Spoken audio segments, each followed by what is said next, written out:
What's up, NBA fans? What's up, all sports fans? This your boy JB, host of the Behind the Bench Podcast Network and channel, giving a shout out to the rest of the crew. Shad, Kelvin, Jermaine, KB, Film Room, Big Dog, Talk Sports. That's right, that's right. For everyone who's tuning in, thank you for supporting Behind the Bench. Subscribe to the channel. Help make the show the best that it can be. And I have to say, man, it's getting bad out there, man. It's getting bad out there in the world of the NBA. And this is what I've been coming across.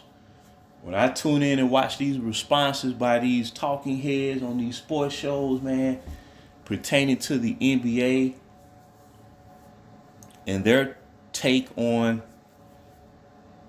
this weekend's festivities surrounding the All-Star game and the All-Star events, this is the first thing they say. They'll say how bad the product is. Right? They'll say how bad the product is. And then they've been directing criticism towards the Hurricane about the fact that he waited till basically on game day. They was not going to participate in the event. He wasn't going to participate. But then they'll turn around and say,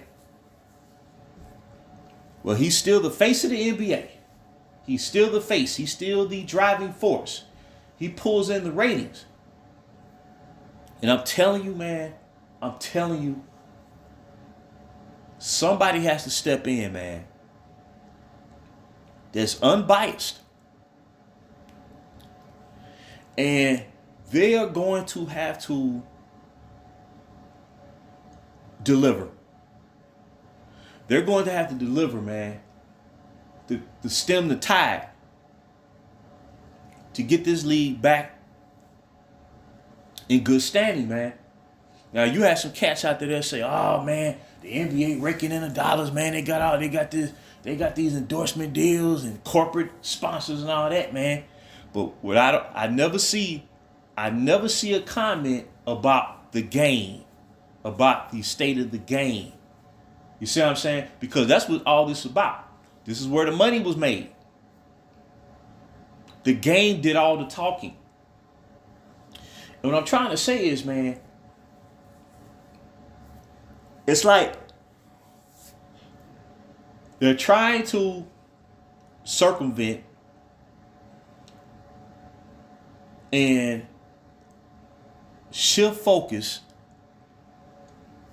to who's going to be the new face. Who's going to be the new face?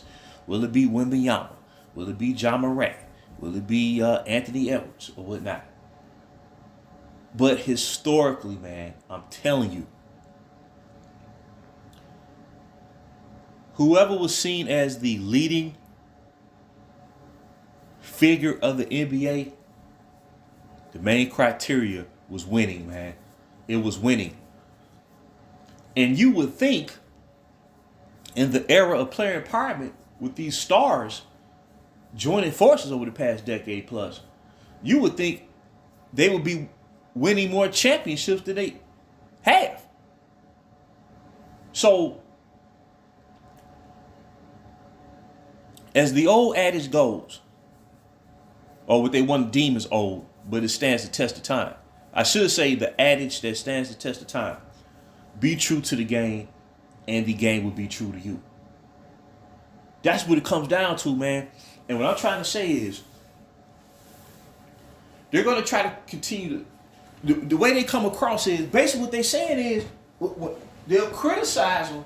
They'll criticize the Hurricane because they know what he did, man. They know it wasn't cool. They know it wasn't cool. But then at the end of the day, they'll still say, well, he the face of the league. So basically, they're giving him carte blanche to pull these stunts. Now, I'm not saying every star player back in the day did everything correct, because nobody's perfect. But in terms of how they want someone to be viewed versus what you're actually seeing in real time as events play out, it's bedtime to move on. But what I'm trying to say is, man, what I'm trying to say is this, and I keep alluding to it. During the 80s, your the flag bearers for the league during the 80s. Everybody know. There were fans back then. It was Magic Johnson, Larry Bird, and Magic Johnson. But that was over the course of the entire decade.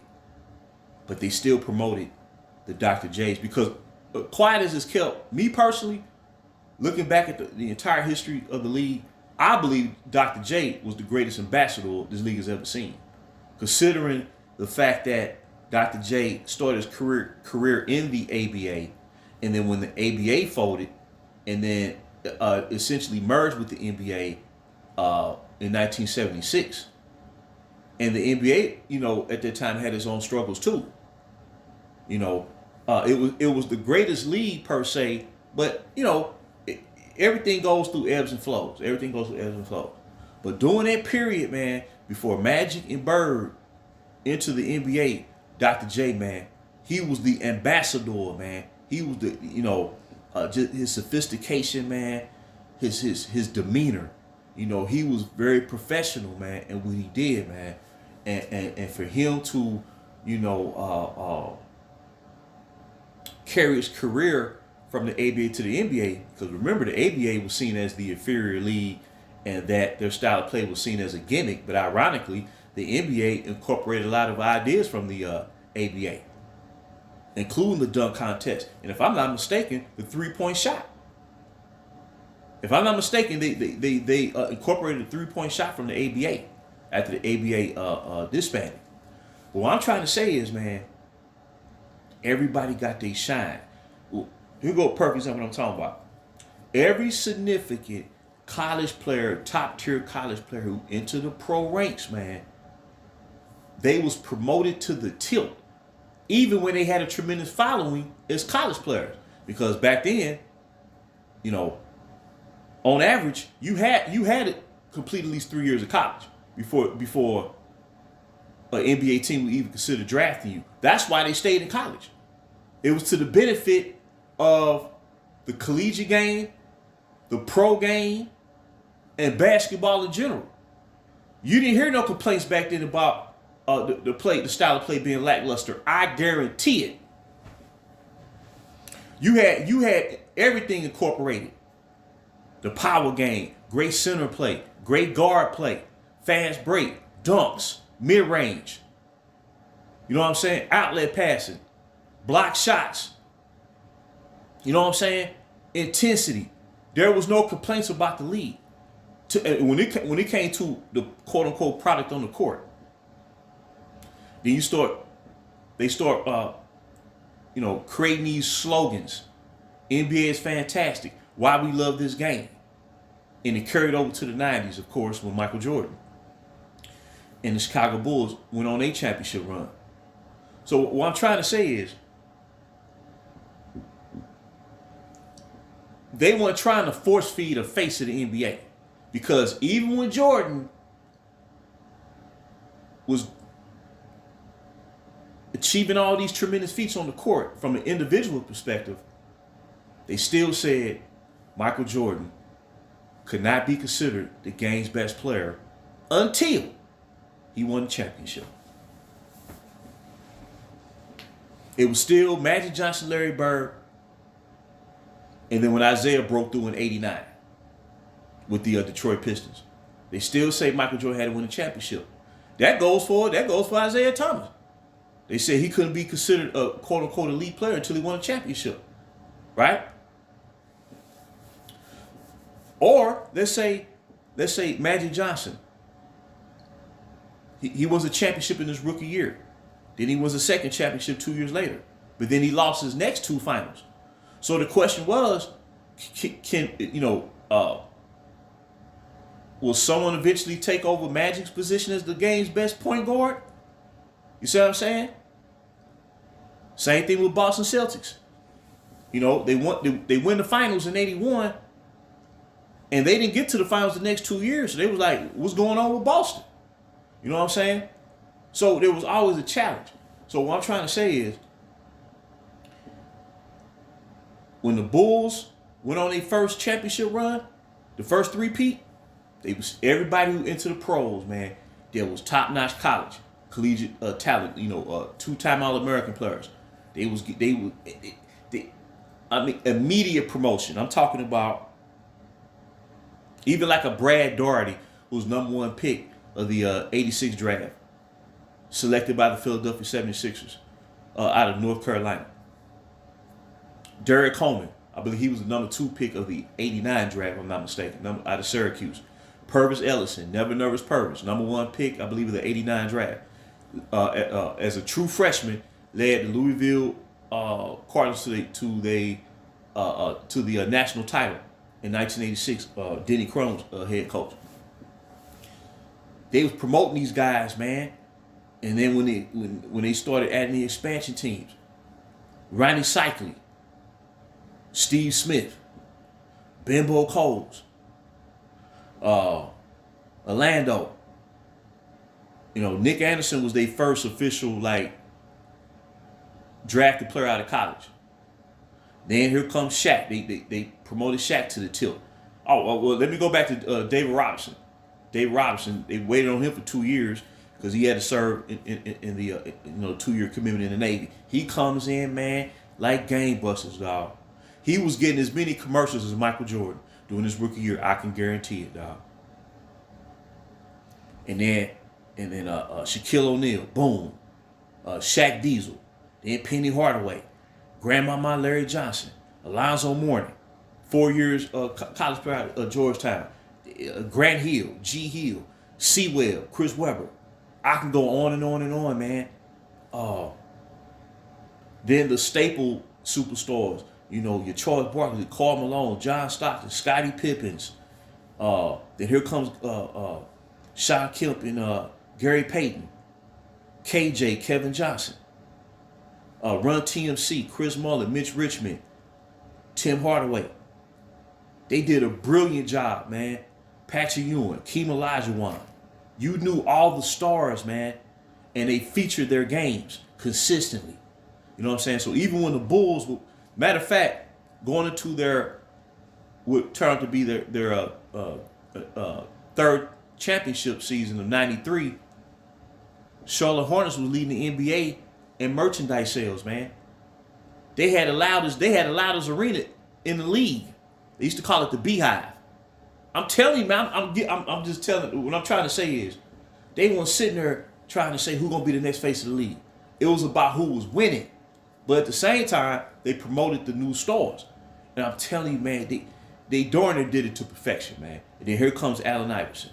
Here comes later on Tracy McGrady. Here comes Kevin Garnett. Here comes Kobe Bean Bryant.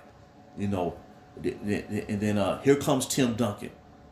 Here comes T-Mac, Tracy McGrady, Amari Stoudemire, Sharif Abdul-Rahim. It just kept going on and on and on, man. It was brilliant. Then it carried over to the 2000s. Stevie Franchise, Steve Francis, Yao Ming. Yao Ming had a huge following. Huge. It's just the injuries, his foot injuries, derailed his career. But what I'm trying to say is, man,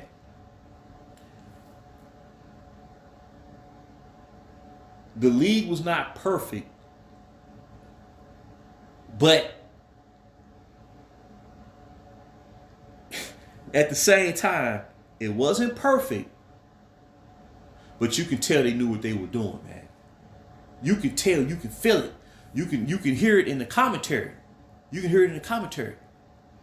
And the All-Star game was a reflection of the current state of the league on a year-to-year basis, man.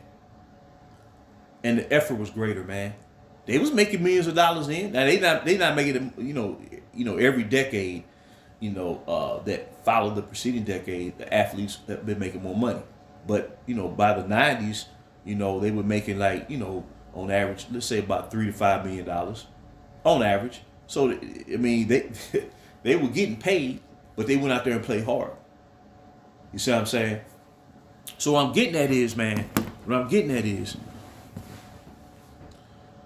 they're continuing to try to force the notion that this man, the Hurricane, is still the face of the league because they want to continue to talk about him. It's not based on winning. It's not based on winning. Because realistically, if you look at it, the pandemic led to them staging the bubble, right? Otherwise, their season would have been canceled for the remainder throughout.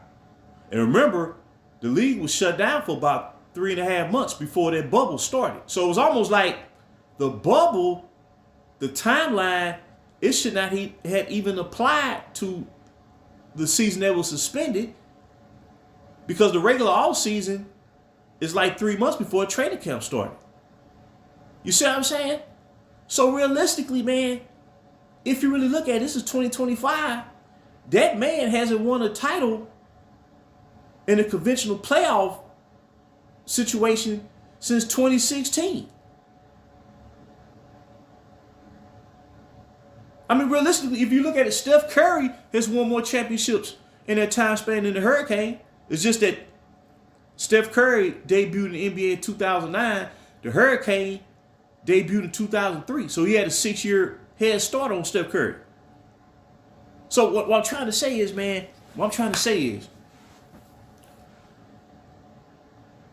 it's almost like the talking heads want their cake and want to eat it too. And it seems the impression that I get is they want to feature the young players and the international players for the sole purpose of proving that today's NBA is better than yesterday's, or the talent that is just that much better, while at the same time continuing to try to dictate and manipulate the scene to continue watching the veteran players who are near the end of their careers to be in position to win. That's not how the NBA flowed back then, boss. Like Bird said, doing the Dream Team, doing the preparation for the Dream Team. He said, look, man, we didn't have our time. There's a new sheriff in town. And they passed the torch, man. And Jordan had a great sense. When he retired the first time in 93, he said, man, I realized people probably tired of seeing my image.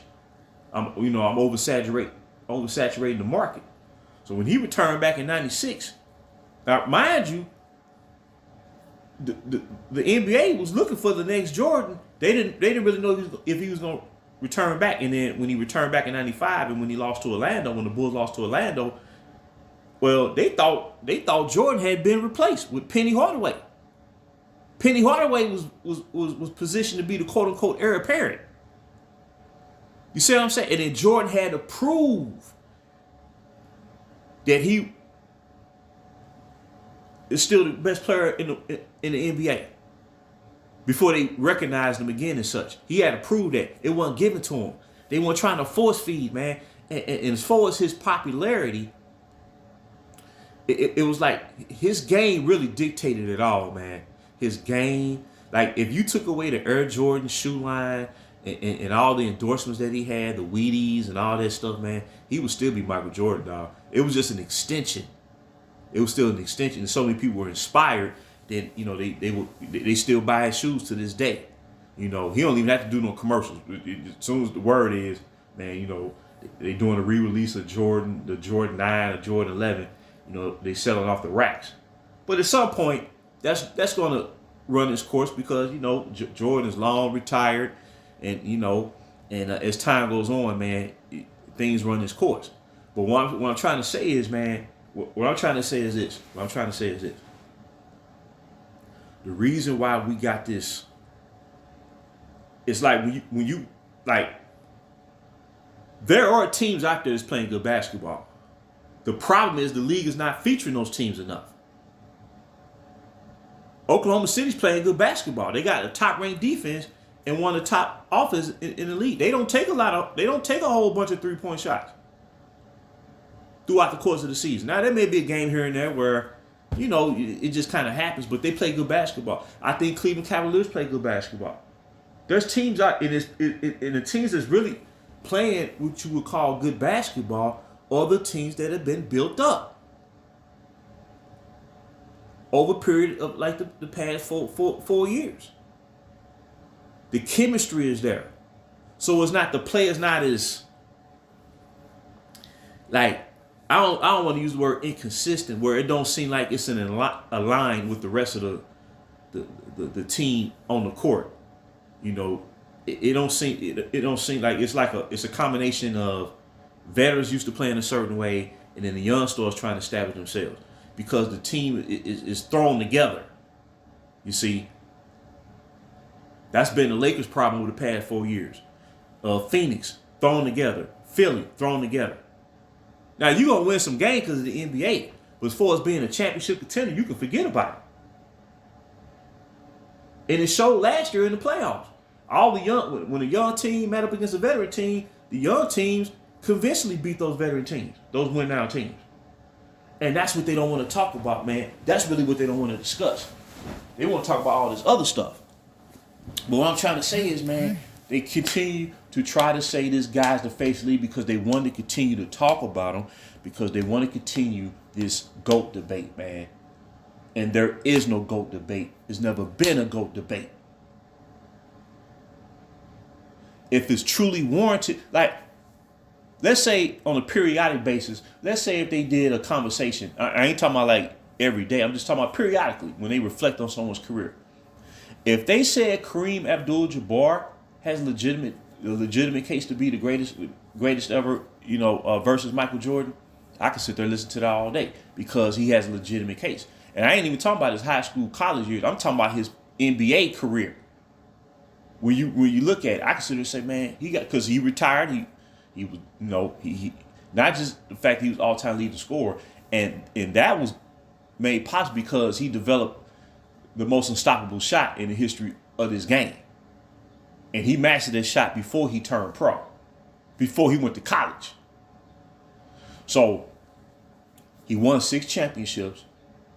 He won 5 with league MVP, something to that effect. He was the player of the 70s, like player of the decade for the 1970s. So when you look at it, man, and he was durable. He never really missed a lot of games, and he played for 20 years at a high level. So when you look at that, you sit there and say, man, Kareem got a legitimate case. You got a legitimate case. But it's credible. When you have a losing record in championship play, it don't matter who you are. It don't matter how likable you are. It don't matter how many points you scored in your career. You cannot be considered the greatest ever in your sport.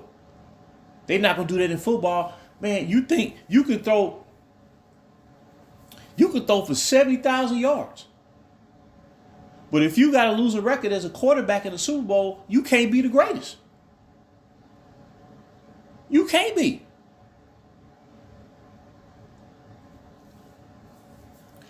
You can hit all the home runs in the world. But if you don't get it done in the postseason, where like in the regular season, you hitting 330, going yard 50 times. But in the postseason, your batting average is 200. And you can barely get on base. To me, you can't be considered one of the all-time greatest players in baseball. That's just me. It's about what you do in money time. And the career of the Hurricane, considering all the talent he's played with, it don't measure up to Michael Jordan. That's the problem too. I think a lot of the reason why the play has been stagnant. I'm not gonna say, I'm not gonna say the play is bad. I'm gonna say it's stagnant because of the influence of these talking heads constantly tearing down the pass, giving today's players a false sense of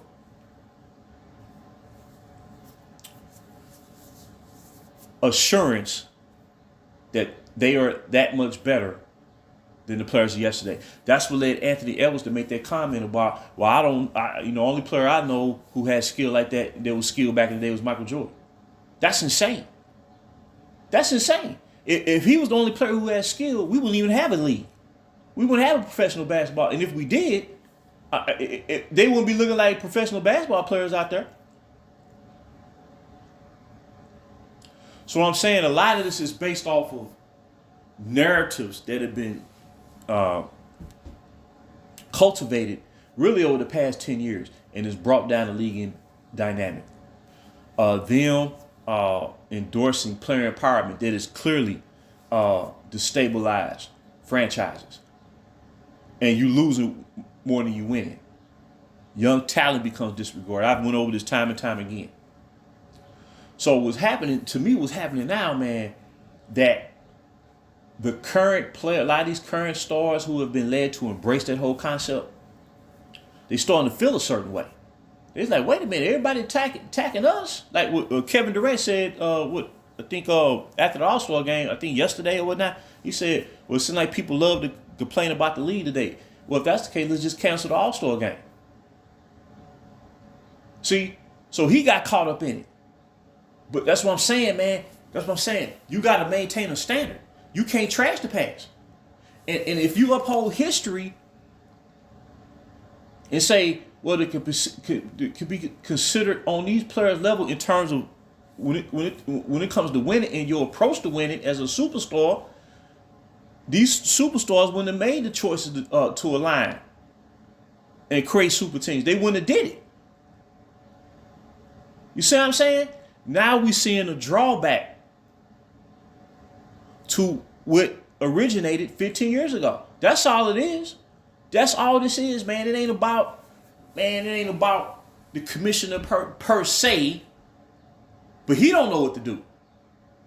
This is why you got to get the root to the problem. The root of the problem is, man, you got to uphold the history of the game. Not saying we got to talk about it, man, and like put past players on pedestals, but understand the sacrifices they made to help the league grow in the way that we know of it in the modern age, man. That's the problem. You don't see this problem in baseball, man. You don't see it, man. Even during that era, the era where a lot of them players were taking substance to elevate performance. Do you notice, man, baseball still revered those past players, man? The Hank Aaron's, the Willie Mays, Babe Ruth, Mickey Mantle, Joe DiMaggio, Reggie Jackson, Roberto Clemente. I can go on and on. Sandy Koufax, Bob Gibson. I'm just throwing names out there, and I know I'm going to, overlook a lot of names. But I'm just saying, a lot of them legendary figures from the 60s, 50s, 60s, and 70s, they still revere them guys, man. They still do. So, I believe, man, it's a simple answer, dog. Stop trashing the past. Stop trying to continue to try to put someone to be the face of the league when you got players out there that's elevating their teams, man. That's not asking for trades every year. Shea is not out there. Shea Gilgeous-Alexander, who is the leading, to me, he's the leading candidate for MVP this year, even over Nikola Jokic, who, he's playing out of his mind too, but ultimately OKC has a better record than Denver. And OKC about to finish with the number 1 seed again. And they've been winning without Chet Holmgren and Isaiah Hartenstein. So he's the clear-cut MVP to me. He's just out there balling. They rally behind him. He's leading the team. That's what a superstar's supposed to do. But they don't want to promote that because they know over this past decade plus, their superstars have joined forces. That's all it is. And if you never had a super team era and we see Shea Gilgeous-Alexander doing what he's doing, or Nikola Jokic's been doing, they'd have been celebrated more, man. I'm telling you. That's the problem. That's why I say these talking heads, everybody need to get out the way. That's holding the league back. Whoever holding the league back, they need to get out the way. But now they want to complain about the All-Star game because now they're seeing all of the ills that has inflicted the NBA over the past 15 years. Now is on display during these All-Star games. That's all it is, man. But, they want to blame this, they want to blame that. That's all it is. Competition became devalued over time. And that brought down, that devalued the All-Star game. That's all it is, man. That's why they come up with these gimmicks. Having all these performers doing the pregame. They cause the game to start late. Hold on these, stage these mini concerts, man. I'm telling you. But it's bringing the game down, man. It's not, like I said, it's not an issue of talent. That's not the issue. The issue is everything that made the league great has become devalued. From superstar mentality, the superstar mentality became devalued. Thus, a lot of superstars who are great dunkers in actual game action, they choose not to participate because they don't see the importance of competing in the dunk contest because competition is being devalued. That's all it is, man.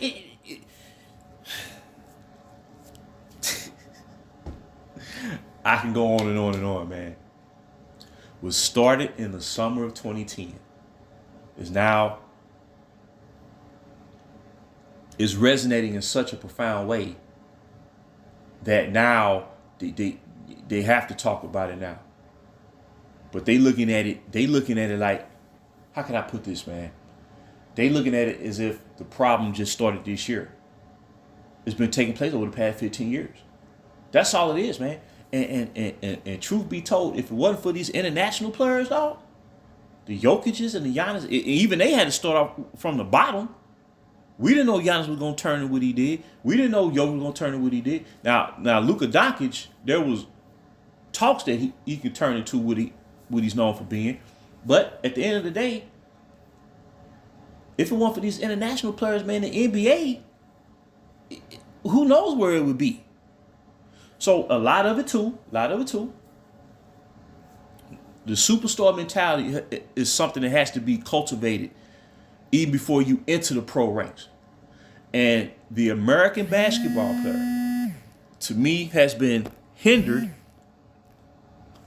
tremendously because they were allowed to enter the NBA way too soon than when they were ready. Right? For every one high school player into the pros ready to ball, it was 5 that wasn't. That's a terrible ratio. It wasn't like 3-3. And even that would be problematic.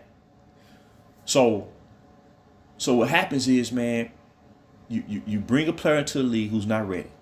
They have the athletic ability, but they don't have the mentality because they have to be cultivated. So what happens is, man, you see they're not playing up to expectations. Then it's like, what do we do? Do we trade them? Or he may get frustrated and he regresses, and then you may encourage him to start playing a different way. And as a result, how can I put this? They may start playing in a way that's counterproductive, and I believe that's why a lot of players rely so much on the 3-point shot. See, it's all connected, but it takes a while to explain. It's easy to say, well, pinpoint this, or pinpoint that, but it's a combination of a whole lot of factors, man. That's like it's elevating at the same time. But the superstar mentality, like I said, Shaquille O'Neal came in with a superstar mentality. Grant Hill came in with a superstar mentality.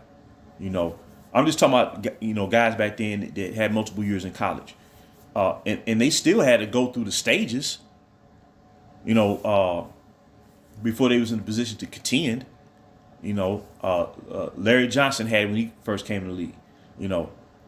Tim Duncan, immediate superstar mentality. So that's what I'm saying, man. I think the NBA, like in NFL, you don't have that problem in NFL. They not finna draft no 19-year-old because their body not gonna hold up. It's tough enough as it is for a full-fledged adult a football player to play a long time in the NFL.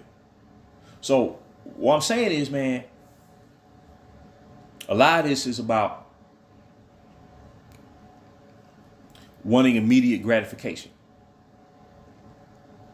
Because you see the end result when teams start winning,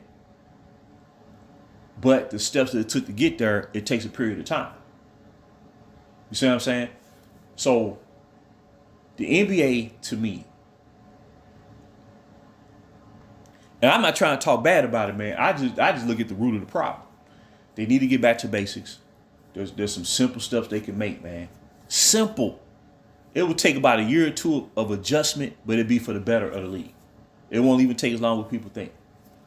But they have to start promoting more players, man. They have to start promoting more players, man. And this GOAT talk, it didn't totally destabilize NBA commentary. It's totally destabilized. And there is no argument. None.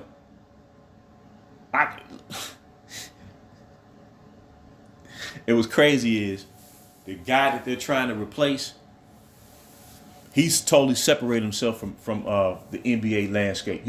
You get a sense, man, that he may make an appearance here and there, but Michael Jordan, he don't even. You get a sense, man, he cool on it, dog. He don't say a word, and it shouldn't be like that, man. When you set a standard like that, as a league, you got to respect that. As the talking heads, they got to respect it. They don't respect the game. If anybody out there trying to trash Jordan, like I said, he may not be your favorite player. The Bulls definitely were not my favorite team. But I understood who he was. See what I'm saying? And when he retired the second time, there was no question as to who he was. You see, you didn't have all this chaotic. You didn't have this back and forth between different generations of fans back then, man. I'm telling you, dog. I'm telling you. This is only taking place over the past, it's really elevated over the past 8 years. And really since that man was brought to the Los Angeles Lakers. And I know this audio is long. I didn't mean for it to be this long. But they only want to continue to try to make him like I said, you do not want to disregard veteran stars who have participated and played in your league for a long time. It's not about that. Like Kevin Durant is getting older, James Harden getting older, Westbrook, all them, Steph Curry, all them stars from the 2010s reaching the end of their career. You don't want to act like they never played in the league. No, you don't want to do that. Because they represented the NBA throughout the 2010s. The problem is, man, they're not highlighting the young players. They're not highlighting the Oklahoma City Thunders. They're not doing it, man. They're not doing it. And that's not what happened back then, man. If you were being successful, you got your shine. Now, come playoff time, yeah, you had to prove it. And come playoff time. But throughout the course of the regular season, man, they would do features on young players, man, and their teams. You get to know the teams. You get to know the coaches. They don't even do that no more, man. It's insane. They don't do it no more. Because they want to see a certain guy, man, win. They would go through. They rather send the league through all this chaos, man. At the end of the day, they gonna say they gonna criticize him, but they gonna say, well, he's still the face of the league. No, they want to continue to make him the face of the league. That's the problem. That's the problem. What I mean by the face of the league, man, in a favorable position for him to win. This has been going on way too long, man. Way too long. And for his fans out there, whoever come across this video, yeah, like I keep on saying, if he represented like a superstar without stacking the deck, leaving team to team, forming these super squads, y'all will not have to be in a position to try to rationalize how his career has evolved and how it's transpired. And you let the chips fall where they may. But because he took this path, and like I said, man, my young players were casted out because of him. I've had to watch them play on other teams. Whereas, like I said, Brandon, you look at the Brandon Ingram, if he'd have been allowed to play for the Lakers the whole time, I'm sure he'd be a multiple All-Star because this would be on his team. He would have a stronger presence than he's had down there in New Orleans after being traded down there. He would probably be more confident in his game too. So at the end of the day, man, it comes down to a simple. They have to get back to the roots, man. Get back to basics. They ain't got to reinvent the wheel, man. It's a simple formula, dog. Go back in time, see what works, adapt that into today's game. And now I will say there have been some concepts that they've ideas that they've implemented over the past 10 years that I thought were good ideas. So I'm not. See what I'm saying? I'm not one to sit here and try to trash everything. My point is, when competition gets devalued and you watch these All-Star games compared to the All-Star games of yesterday, like in the 90s or whatnot, when they was out there balling, Ewing and Olajuwon battling each other, Shaq and David Robinson, you see them big men fighting for position in the All-Star games, dog? Tell them. But I just want to drop this nugget. Sorry for the long audio. Feel free to comment and post and give your input on it, man. At the end of the day, the NBA needs to go back to basics. Uphold the history of the game, man. Uphold it, man. Like I said, you ain't got to talk about it every day. You ain't got to put people on pedestals, but understand the history that them players help create for each generation to flourish who follow them. And if they use that simple formula, man, this league will be just fine, man. And all this GOAT talk, they need to let that go, man, because there's no art. Once they reach that conclusion, there is no debate. There is no debate. I've been following the NBA for decades and decades and decades and decades and decades. If I felt that he had a legitimate debate, I would say it. I mean, heck, I'm just a fan, but there is none. You cannot have a losing record in finals, and your team has been favored to win a championship on 5 other occasions, and you didn't even get there.